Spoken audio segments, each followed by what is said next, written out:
এবার শেখ হাসিনার উপর চড়াও ভারতীয়রা। ভিডিওটা দেখেন, তারপরে বুঝবেন।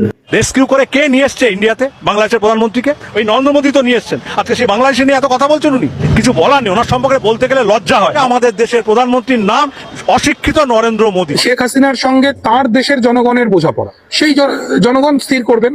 আমরা কেন মানে এই স্টেকটা, এই দায়টা আমরা কেন নেব? শেখ হাসিনা নিয়ে জটিলতা ক্রমশ বেড়েই চলেছে। শেখ হাসিনা ক্রমশই এক বোঝা হয়ে দাঁড়াচ্ছে।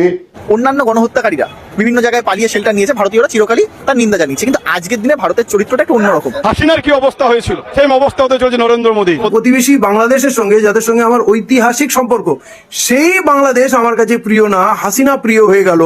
এটা মোদির মতো মানুষের পক্ষেই সম্ভব। আমার ট্যাক্সের টাকায়, আপনার ট্যাক্সের টাকায় অন্য একজন দেশের বিতাড়িত প্রত্যাখ্যাত এক মহিলা প্রধানমন্ত্রী ছিলেন, তিনি, তার ভরণ পোষণ ইত্যাদি কেন চলছে? যদি ভারত থেকে অবৈধ বাংলাদেশি অনুপ্রবেশকারীদের বিতাড়িত করতে চায়, তাহলে শেখ হাসিনাকে দিয়েই সে কাজ শুরু করা উচিত।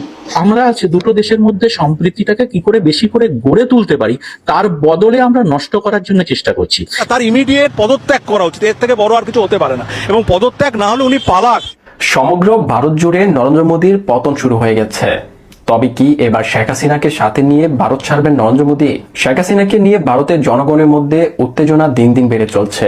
একজন পলাতক প্রধানমন্ত্রীকে ভারতে আশ্রয় দেওয়ায় এবার মোদীর বিরুদ্ধে আওয়াজ তুলতে শুরু করেছে ভারতের জনগণরা।